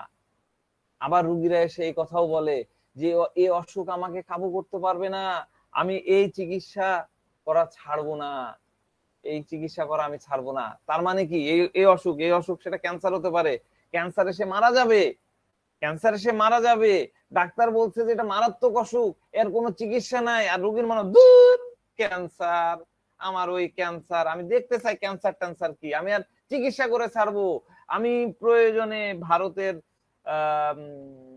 টাটা মেমোরিয়ালে যাব, কুইন এলিজাবেথে যাব, নাহলে আমি আমেরিকায় যাব। এই ক্যান্সার, আমি ক্যান্সার আবার কি, আমি ক্যান্সারকে আমি দেখেই ছাড়বো, এটাও হলো ডিফাইন। মূল কথা হচ্ছে আমাকে কেউ কাবু করতে পারবে না, শাসন করতে পারবে না, আমি যেভাবে চাইবো সেভাবেই চলবো। ঠিক আছে? তো ডিফাইন্ড ব্যক্তি সে নিজেকে অনেক শক্তিশালী, অনেক মহান মনে করে। যে ব্যক্তি অন্যের কাছে মাথা নত করতে চায় না, তাকে আমরা ডিফাইন্ড বলবো। ওই যে শেখ মুজিবুর রহমানের কথা আমি এর আগেও বলেছিলাম, আমাদের কেউ দাবায় রাখতে পারবে না, যে পরিস্থিতি হোক না কেন আমাদের কেউ দাবায় রাখতে পারবে না, এটাও ডিফাইন। তার ওই বক্তব্য ছিল ডিফাইন। 7ই মার্চে সে বক্তব্যের কথা বলছি। এবার আমরা যে কেসটা নিয়ে গতদিন থেকে আলোচনা করছি, আমাদের এই কেসের পেশেন্টটা কিন্তু ডিফাইন। কেন ডিফাইন? পুরো পরিবারের সাথে সে ফাইট করছে। তার বাবা, তোমার কোনো কথা শুনবো না, তোমাকে আমার বন্ধুর সাথে বিয়ে করতে হবে। মায়ের কাছে গেল, না তোমার বাবা যেটা বলছে সেই। আত্মীয় স্বজন সবার কাছে গেছে, রোগীর বক্তব্য আমি কিন্তু বলেছি, কেস টেকিং এ আমি কিন্তু বলেছি, প্রত্যেকেই বলেছে না তোমার ওই ছেলেটার থেকে তোমার বাবা যেটা চয়েস করেছে, বাবার বন্ধুর ছেলে, সেটাই তোমার জন্য বেটার, এটাই তোমার জন্য গুড অপশন, বেটার অপশন, তুমি এটাই নাও। কিন্তু সে কারো কথাই মানলো না। সে যে নিজে যেটা সিদ্ধান্ত নিয়েছে সেটাকেই সে মেনে নিয়েছে, সেটাকে সে পালন করছে। এই জন্য সে ধীরে ধীরে 5টা বছর তার জীবন থেকে কাটাই দিল। এই কারণে সে ডিফাইন। ডিফাইন নিয়ে কোনো প্রশ্ন আছে? আমার ধারণা ডিফাইন নিয়ে কারো কোনো প্রশ্ন নাই। ডিফাইন্ড আমরা খুব সহজেই চিনতে পারবো আমাদের ক্লিনিকে। এরপরের যে রুব্রিক্সটা আমি নিয়েছিলাম গ্র্যাটিটিউড, এই গ্র্যাটিটিউড এটা আপনারা ডেফিনেটলি ভালো করে মনে রাখেন, মাথায় রাখেন। গ্র্যাটিটিউড, গ্র্যাটিটিউড আমরা বলি আর কি। গ্র্যাটিটিউডটা কি? শ্রদ্ধার্ঘ আমরা অর্জন করে আজকে কি করলাম? ক্লাস শুরুতে কি করলাম? অভ্যর্থনা জানালেন। অভ্যর্থনা জানালাম। আপনাদের কিন্তু গ্র্যাটিটিউড জানাই না, আপনাদেরকে আমি ওয়েলকাম করলাম। আর আমি যে স্লাইড দেখালাম, স্লাইডে আমি কি করলাম? আমার গুরুদেরকে আমি সম্মান জানালাম, আমি কৃতজ্ঞতা জানালাম, তাই না? আমি কেন কৃতজ্ঞতা জানালাম? আমি হ্যানিম্যানকে কেন কৃতজ্ঞতা জানালাম? হ্যানিম্যান না হলে আমি আপনি কি আজকে এই এই প্ল্যাটফর্মে এসে এই লেকচার ইয়ে করতে পারতাম? আমরা কি এই হোমিওপ্যাথি নিয়ে এইভাবে ইয়ে করতাম? হয়তো পারতাম না। আমরা কেন কেন্টকে, আমরা কেন লিপিকে, আমরা কেন এলেনকে গ্র্যাটিটিউড জানালাম? তারা আমাদেরকে ভাবনাটা শিখিয়েছে। আমরা কেন বারবার প্রতিটা লেকচারে ডক্টর এম এল সেগালের কথা বলছি, আমরা কেন মহন্তী স্যারের কথা বলছি, আমরা কেন এইচ এল চিৎকারার কথা বলছি, ডক্টর এইচ এল চিৎকারার কথা কেন বলছি? কারণ তারা আমাদেরকে শেখায়ছে আমাদের আজকের এই অবস্থান, আমরা যে কিছু একটা নিতে পারছি তাদের কাছ থেকে। মহন্তী স্যারের কথা কেন বলছি? তিনি আমাদেরকে গাইড করেছেন, তারপরে আরো আছেন, তাদের কথা বলবো আমরা। কেন বলবো? কারণ তারা আমাদেরকে ওয়ে দেখাচ্ছেন, আমাদেরকে নার্সিং করছেন, তারা আমাদেরকে অনেক রূপ দিয়ে শিখাচ্ছেন, আমাদের জন্য অনেক কিছু করছেন। এই জন্য আমরা তাদের কাছে কৃতজ্ঞ। এটাই হলো গ্র্যাটিটিউড। বুঝতে পারছেন গ্র্যাটিটিউডের বিষয়টা? বুঝছেন? আজকে আমি আপনাদেরকে শেখাচ্ছি, আপনারা যখন ক্লাস নেবেন তখন তো অ্যাটলিস্ট এইটুক আমি আশা করতেই পারি যে আপনারা অ্যাটলিস্ট আমার নামটা নেবেন, যে না আমাকে এই জিনিসটা অমুক শেখাইছে। তাহলে আপনি যখন আমার নামটা নিলেন তখন আপনি কিন্তু আমার প্রতি গ্র্যাটিটিউড হলেন। শোনেন, জীবনের সবচেয়ে বড় যে বিষয়, আপনি যদি সুস্থ থাকতে চান তাহলে সব সময় মাথায় রাখবেন থ্যাঙ্কস গিভিং করেন। আমরা দেখেন ধর্মতেও আমরা কিন্তু শিখছি, আমি বারবারই কথা বলি, আমরা আলহামদুলিল্লাহ বলি, প্রতিনিয়ত আল্লাহ বলতে বলেছেন আলহামদুলিল্লাহ, আমার প্রশংসা করো, আমার প্রশংসা। কেন? আপনি দায় মুক্ত হলেন, আপনি ভালো থাকলেন। ভালো থাকার মূল মন্ত্র, আজকে কিন্তু একটা ভালো থাকার মূল মন্ত্র ব্রিদিং এর 4টা ফর্মুলা কিন্তু আমি আপনাদেরকে বললাম। এই 4টা ফর্মুলা আপনারা কিন্তু চেষ্টা করবেন পালন করার, ভালো থাকবেন, নিজে করবেন, নিজের ফ্যামিলিকে শেখাবেন, ভালো থাকবেন। হ্যাঁ, তো এইরকম গ্র্যাটিটিউড দিবেন, এই জায়গায় কার্পণ্যতা করবেন না, এটা দিবেন। তো দেখেন গ্র্যাটিটিউড তো আমি যেভাবে বললাম এটা পজিটিভ জিনিস না? অবশ্যই পজিটিভ জিনিস। তাহলে আমাদের রেপার্টরিতে কেন আসলো, আমাদের রুব্রিক্স হিসাবে কেন আসলো, এটা আমাদেরকে বুঝতে হবে। এটা আমাদেরকে বুঝতে হবে। এই রেপার্টরিতে যখন একটা পজিটিভ জিনিস ঢুকছে তার মানে ওটা নিশ্চয়ই বাড়াবাড়ি লেভেলে, ডিজিজ স্টেট লেভেলে ঢুকছে বিধায় রেপার্টরিতে আসছে, নাহলে কিন্তু আসতো না। রেপার্টরিতে যেগুলো আসছে সেগুলো অসুস্থতার সিমটম। আমি যদি গ্রস ভাবে বুঝি, বৃহৎ ভাবে বুঝাই, তাহলে এটা দাঁড়াবে। ঠিক আছে? এখন দেখেন, খুব ভালো করে খেয়াল করে দেখেন, যারা কেসটা পড়েছেন বারবার, আমি 2-3 বার করে পড়তে বলেছি, ভিডিওটা বারবার দেখতে বলেছি, ভালো করে খেয়াল করেন। মেয়েটার বাবা কি? মেয়েটার বাবা তাকে বারবার মেয়েটাকে হ্যারাস করতেছে, তাকে বাধ্য করছে, তাকে পানিশ করছে, তাকে ডোমিনেটিং করছে। তার পছন্দের ছেলে তার উপরে চাপাই দিচ্ছে, একটা গ্রাজুয়েট মেয়ে, ইঞ্জিনিয়ার মেয়ে, তার উপরে চাপাই দিচ্ছে যে তুমি আমার বন্ধুর ছেলেকে বিয়ে করো। তার মানে কি? মেয়েটার পছন্দ ওই ছেলেটাকে, মুদির দোকানদার বা বিজনেসম্যান, সেই ছেলেটা তার মতন করে সে জীবন যাপন করতে চায়, কিন্তু বাবা তাকে করতে দিচ্ছে না, সব সময় তাকে ডোমিনেটিং করছে। মানে কি? মেয়েটা ডোমিনেটিং এর শিকার। সব কিছু তার চাওয়া পাওয়া আবেগ টাবেগকে সে বাবা সাপ্রেস করে দিচ্ছে, পরিবার সাপ্রেস করে দিচ্ছে। ধরুন আপনার কারো বাবা হিটলার, হিটলারকে তো চিনি তাই না? হিটলারকে আমরা খুব নেগেটিভ ভাবে দেখি, কিন্তু হিটলার আসলে অত নেগেটিভ ছিল কিনা এটা নিয়ে আসলে বিতর্ক। তো হিটলার বা আচ্ছা কোনো একটা স্বৈর শাসকের কথা চিন্তা করেন, এইরকম একজন পার্সন, যে ব্যক্তি নিজের মতন করে সবকিছু করতে চায়, ফ্যামিলি চালাতে চায়, সবকিছু করতে চায়। বর্তমান জামানার কথা চিন্তা করেন, ইয়াং জেনারেশন, আমাদেরও তো সন্তান আছে, ইয়াং সন্তানদের কথা চিন্তা করেন। কয়জন সন্তানকে পাবেন, কয়জন ছেলে মেয়েকে পাবেন বাবার এরকম ইয়েকে সহ্য করবে? ওই আমি তো ওই মেয়ের কয় ভাই বোনের কথা বললাম, 2 ভাই বোন আছে তাই না? অন্য ভাই বোনরা কি করেছে, কি করতো, ওটাও কিন্তু মেয়ে বর্ণনা করেছে। অন্য ভাই বোনরা তাদের যা পছন্দ হতো তাই করে ফেলতো, করে নিয়ে এসে বাবাকে বলতো বাবা এই করছে এই করছে, বাবা মা আর কিছু বলে না, ওটা সহ্য করে নিত। তার মানে ম্যাক্সিমাম ইয়াং জেনারেশন কিন্তু এই কথাই করে, এরা কিন্তু ডিক্টেটরশিপ চায় না, ডিক্টেটরশিপ পছন্দ করে না। এই এই সন্তানগুলাকে যদি ওরকম বলেন যে তোমার বাবা কেমন, বলে আমার বাবা একদমই ভালো না, একদমই পছন্দ করি না, অনেক বেশি ডোমিনেটিং, সব সময় বলে এটা করা যাবে, এটা করা যাবে না, ওটা করো, এই করো, হ্যান করো, তার তার জিনিস আমাদের উপরে চাপায়ে দেয়। কিন্তু এই মেয়েটার ক্ষেত্রে কি হলো?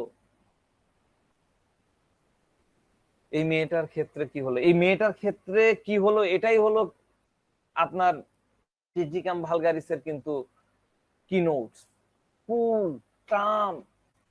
মেয়েটা কি বলছিল?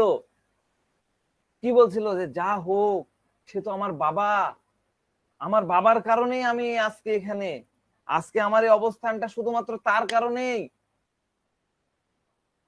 এটাই হলো প্যাথোলজিক্যাল ফিলিংস অফ গ্র্যাটিটিউড। এই গ্র্যাটিটিউডের প্যাথোলজিক্যাল ফিলিং, এত ডোমিনেটিং, এত টর্চার, এত কিছু, তারপরেও বলছে না, যা হোক আমার বাবার সম্মান আমাকে মাটিতে মিশতে দেওয়া যাবে না, তার জন্য আজকে আমার এই অবস্থা। আমাকে জন্ম দিয়েছে তো, আমাকে পড়ালেখা শিখিয়েছে, আমি তো মেয়ে মানুষ, আমাকে ইঞ্জিনিয়ার বানাইছে। মেয়েটা কিন্তু হতে চাচ্ছিল, আমি বলেছিলাম পরের দিনে, তাই না, যে মেয়েটা হতে চাচ্ছিল ডাক্তার বা সামা অন্য কিছু, কিন্তু বাবা তাকে জোর করে ইঞ্জিনিয়ারে নিয়ে আসছে, যে আমার তো মেয়ে, একটা মেয়ে ডাক্তার আছে, আমার তো দরকার নাই, তুই ইঞ্জিনিয়ার হ। সে বাবার কারণে সে ইঞ্জিনিয়ার হচ্ছে। আবার তার ফিলিংসটা কি, বাবার কারণে আজকে আমি এই অবস্থায়, তাহলে গ্র্যাটিটিউড সে দিচ্ছে, যদিও তার পছন্দ না, তারপরেও সে গ্র্যাটিটিউড দিচ্ছে। আচ্ছা, এরপরে একটা রুব্রিক্স আমরা জেনারেল অধ্যায় থেকে বলতে চাই, আলোচনা করতে চাই, সেটা হচ্ছে এন্ডুরেন্স ইনক্রিজড এন্ডুরেন্স। এন্ডুরেন্সটা কি? এন্ডুরেন্স মানে হচ্ছে সহ্য ক্ষমতা, সহিষ্ণুতা। সহিষ্ণুতা। আমার সামনে মেয়েটা যখন কি বসে কথা বলতেছিলাম, কি বলছিলাম,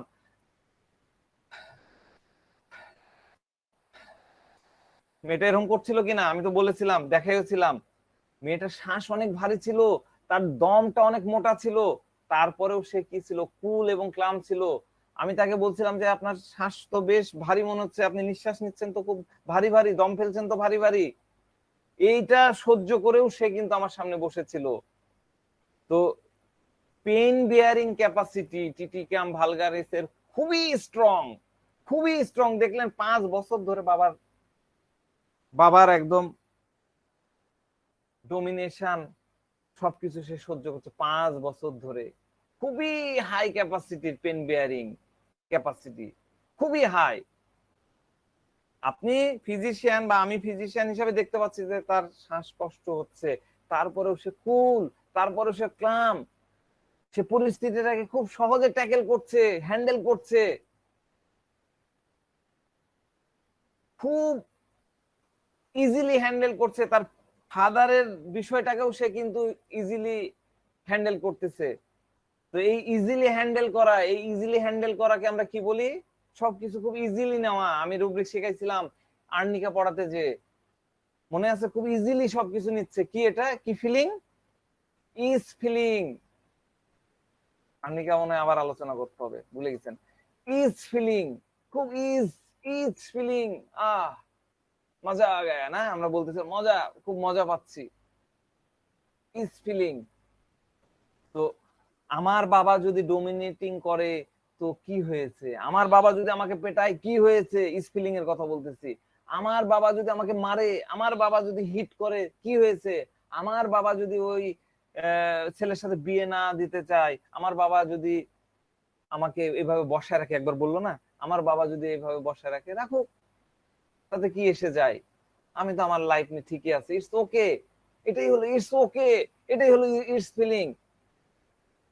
দেখেন, এই রুগীর যারা পড়েছেন, বক্তব্য আমার কাছে যারা শুনেছেন, এই রুগীর কথার মধ্যে কিন্তু কোনো সাফারিং, রং সাফার্ড এর কোনো ফিলিংস কিন্তু ছিল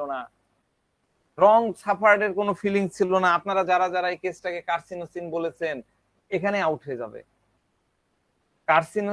কার্সিনোসিনের মধ্যে রং সাফার্ড অবশ্যই থাকবে। রং সাফার্ড এর ফিলিং, ডেলুশন রং সাফার্ড, আমাদের রুব্রিক্স আছে না, delusion wrong suffered he has, carcinosin আছে, আমি রুব্রিক্সটা দিয়ে দিচ্ছি, রং সাফার্ড হি হ্যাজ। এই রং সাফার্ড এর ফিলিংসটা কিন্তু কার্সিনোসিনের মধ্যে থাকে, টিটিকাম ভালগারিসের মধ্যে নাই। এই একটা কারণে আপনি কিন্তু আলাদা করে দিতে পারবেন। যদিও পুরো কেসটা কিন্তু কার্সিনো, যারা যারা কার্সিনোসিন বলেছেন, আমি যদিও কার্সিনোসিন পড়াইনি, নেক্সট মান্থে হয়তো আমি করাবো বা এরপরেও করাবো। তো কার্সিনোসিনের খুব কাছাকাছি।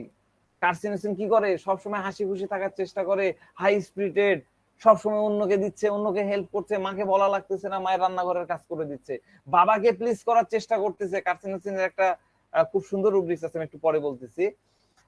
বাবাকে চেষ্টা করে দিচ্ছে। আমরা একটা কেস দেখেছিলাম, মানে কোন একটা সময় আমি জিএমটি তে দেখাইছিলাম, সেটা হচ্ছে যে বাবা যাবে অফিসে, বাবা সব জিনিসপাতি আগায় দিচ্ছে, বাবাকে প্লিজ করার চেষ্টা করতেছে, অন্য যাবতীয় কষ্ট, যাবতীয় প্রেসার, যাবতীয় ডোমিনেশন সে সবকিছু নিজের মধ্যে সাপ্রেস করে ফেলতেছে। ফ্যামিলির খুশির জন্য ডান্সিং, ফ্যামিলির খুশির জন্য কাজ করছে, হ্যাপিনেসের জন্য কাজ করতেছে। এই জায়গায় কিন্তু কার্সিনোসিনের সাথে মিলবে। কিন্তু একটা জায়গায়, আমি তো একটা ডেলুশন রং সাফার এটা তো আপনি পাবেন না, কিন্তু একটা বিল্ট ইন ক্যারেক্টার, যে জায়গায় আপনি কার্সিনোসিনের সাথে টিটিকাম ভালগারিসকে পার্থক্য করতে পারেন, লিখে নেন। যে জায়গায় আপনি কার্সিনোসিনের সাথে টিটিকাম ভালগারিসকে পার্থক্য করতে পারবেন সেটা হলো ডিফাইন্ড। আমি ডিফাইন্ড একটু আগে বললাম, ডিফাইন্ড। কার্সিনোসিনকে আপনি ডিফাইন্ডে পাবেন না, কার্সিনোসিন কখনোই ডিফাইন্ড না। এইটা ভালো করে লিখে নেন। কার্সিনোসিনকে টিটিকাম ভালগারিসের সাথে আপনি ডিফারেন্সিয়েট করবেন কোন জায়গায় দিয়ে? ডিফাইন্ড দিয়ে। আমরা যারা পুরনো আছি আমরা কিন্তু সবাই কম বেশি কার্সিনোসিনকে চিনি, সবাই চিনি। এখানে যারা আছি, যারা এই মেথডটা প্র্যাকটিস করি, মাইন্ডকে গুরুত্ব দিই, তারা কিন্তু আমরা খুব সহজেই কার্সিনোসিনকে চিনি। তবে মাথায় রাখেন, আপনি কার্সিনোসিনকে চিনলেন, পুরা কার্সিনোসিনের একদম ক্লিয়ার কার্ড পিকচার আপনি পেয়ে গেলেন, ঠিক আছে, একদম কার্সিনোসিন আপনি বলে দিলেন যে রোগীটা কার্সিনোসিন। কিন্তু রোগীর মধ্যে যদি আপনি ডিফাইন্ড পান তাহলে আপনি কোনো দিক তাকাবেন না, সরাসরি তাকে টিটিকাম ভালগারিস দিয়ে দেন। তাহলে আমি যদি আপনাদেরকে ফর্মুলা বানাই দিই, তাহলে defined plus carcinosin equal to টিটিকাম ভালগারিস লিখে নেন। এটা হচ্ছে সবচেয়ে ভালো একটা ফর্মুলা। কার্সিনোসিনের ইচ এন্ড এভরি কোয়ালিটিজ আপনি টিটিকাম ভালগারিসের মধ্যে পাবেন, শুধুমাত্র একটা জিনিস এক্সট্রা পাবেন, সেটা হলো ডিফাইন্ড। ডিফাইন্ড তো আপনাদেরকে বুঝালাম, আমি অনেক ইয়ে করেই বুঝালাম, আশা করি আপনারা বুঝেছেন। তার সাথে যদি ওই যে এন্ডুরেন্স ইনক্রিজড যে রুব্রিক্সটা বললাম, সহ্য ক্ষমতা, এন্ডুরেন্স ইনক্রিজড যদি পেয়ে যান তাহলে তো বগল বাজাবেন, সোনায় সোহাগা। আপনি দিয়ে 10,000 টাকা বিল করেন, আপনি লিখে দিতে পারবেন রোগীকে মুহূর্তের মধ্যে ভালো করা সম্ভব। মুহূর্তের মধ্যে ব্যথা, আমি নিজে, আমার নিজে প্র্যাকটিক্যাল অভিজ্ঞতা আছে, মুহূর্তের মধ্যে উইদিন নাইট, ওভার নাইট তার 7-8 বছরের ব্যথা যন্ত্রণা ভালো হয়ে গেছে, ঠিক আছে। তো কার্সিনোসিনের যে রুব্রিক্সটার কথা আমি বলতেছিলাম, কার্সিনোসিনের এটা সম্ভবত একক রুব্রিক্স, এটাও মনে রাখেন। সেটা হচ্ছে desire to please other parents, father's, মানে ফাদারকে সে সবসময় প্লিজ করতে চায়।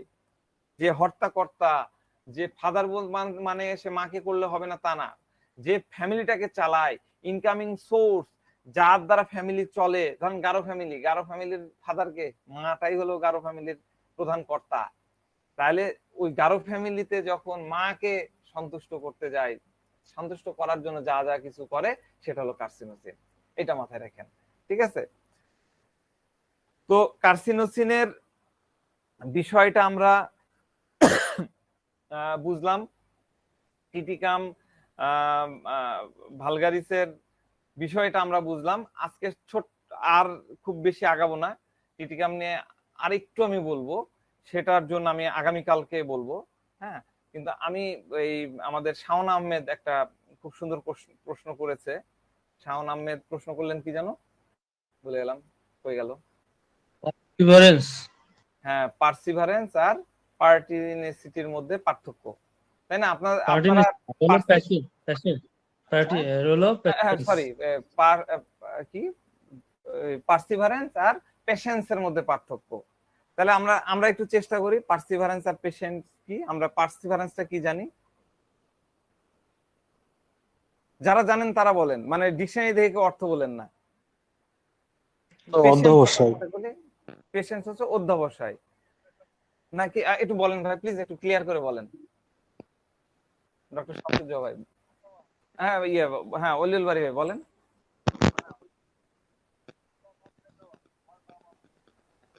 শুনতে পাচ্ছি না ভাই, বলেন না। বাড়ি ভাই আপনার ইয়েতে শুনতে পাচ্ছি না।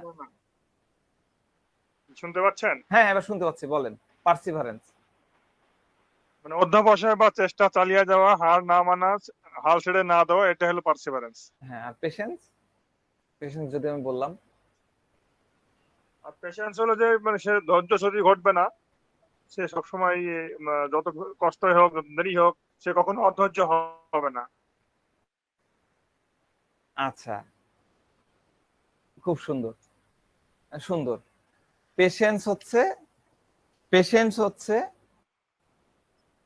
যে জায়গায় রাগ করা দরকার, ধরেন আমি, বাড়ি ভাই, আমাদের শামসুজ্জোহা ভাই, বা আমাদের অন্য কোনো এক ভাই, যে ধরেন আমরা রেস্টুরেন্টে গেলাম, রেস্টুরেন্টে যে বসে আছি, এবার 15-20 মিনিট তো লাগেই, আসছে না, তখন আমরা কি চিৎকার চেঁচামেচি, এই কি হলো, দেন না, দিচ্ছেন না কেন,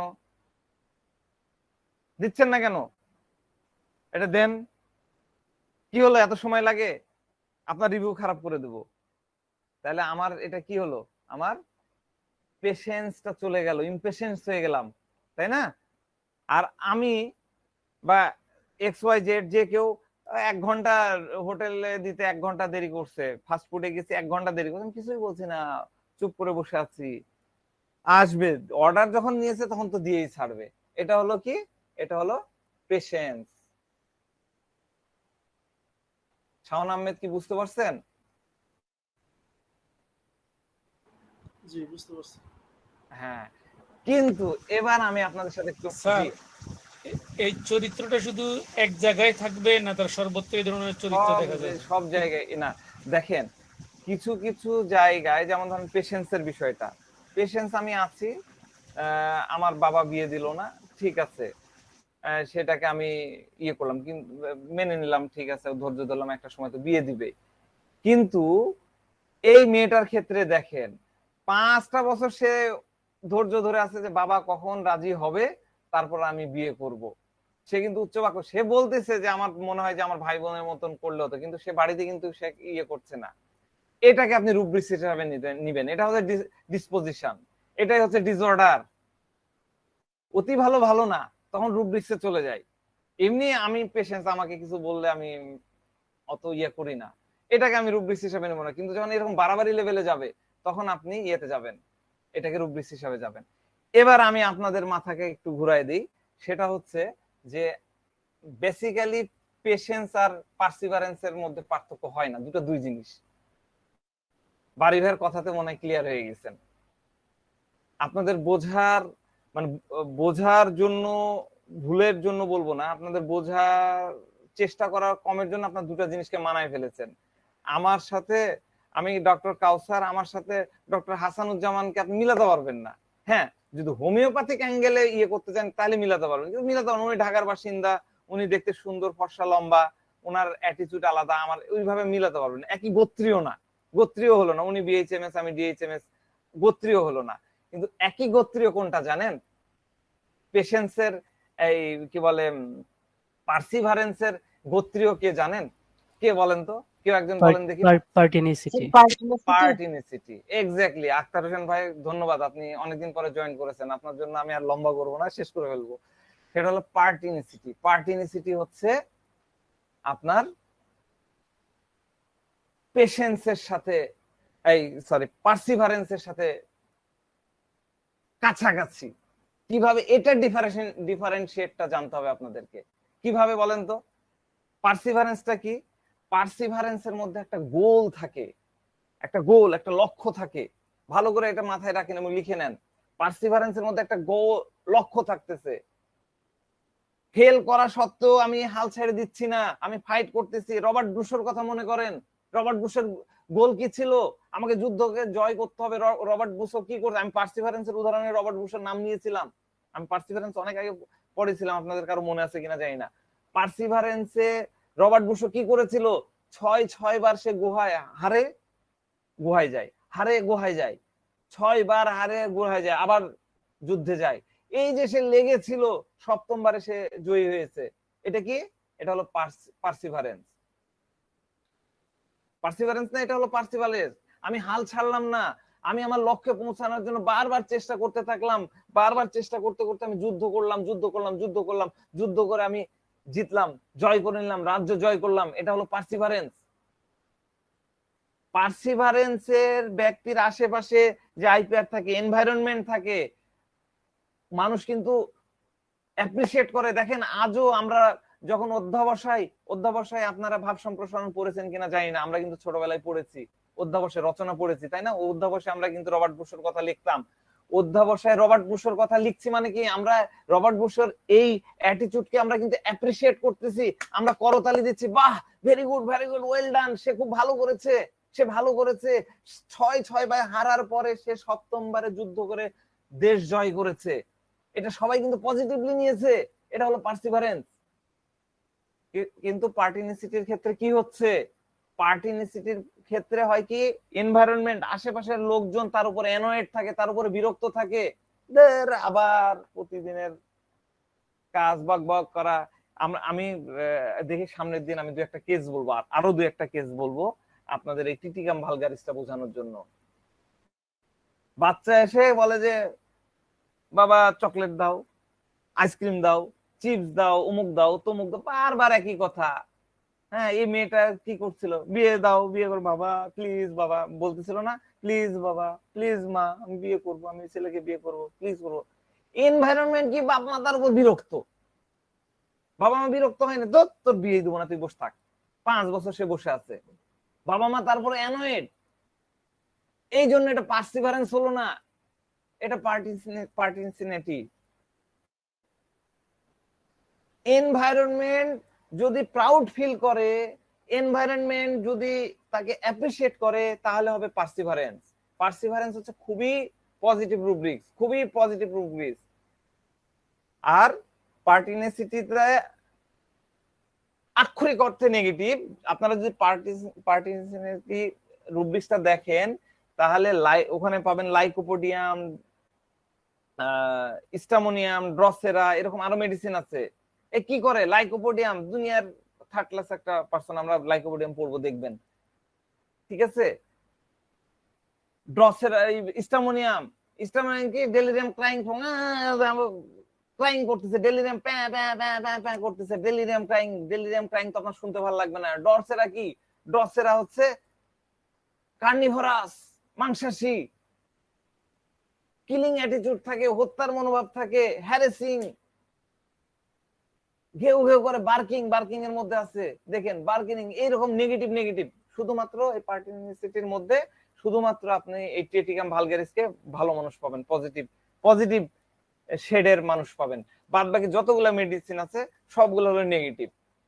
তো এই পার্টিনিসিটি আর পার্সিভারেন্স হচ্ছে খুবই কাছাকাছি, এই জায়গাগুলো আপনাদেরকে মাথায় রাখতে হবে। একটা হলো পজিটিভ, পার্সিভারেন্স হচ্ছে পজিটিভ, আর এটা হলো নেগেটিভ দিকে। যদিও আমরা বলছি টিটিকাম ভালগারিস হচ্ছে যথেষ্ট পজিটিভ, ঠিক আছে। তো আজকে এই পর্যন্তই থাকলো, আমার আর কিছু আলোচনা থাকতেছে, সেই আলোচনাগুলো আমি অবশ্যই আগামীকালকে করব, আপনারা টাইম মতো উপস্থিত হবেন, ঠিক আছে। আচ্ছা, এই 9:45 কি কারো কোনো সমস্যা হলো? যদি কারো সমস্যা হয় লিখবেন, আমরা চাইবো যে নেক্সট দিন থেকে 9:45 ক্লাস শুরু করার।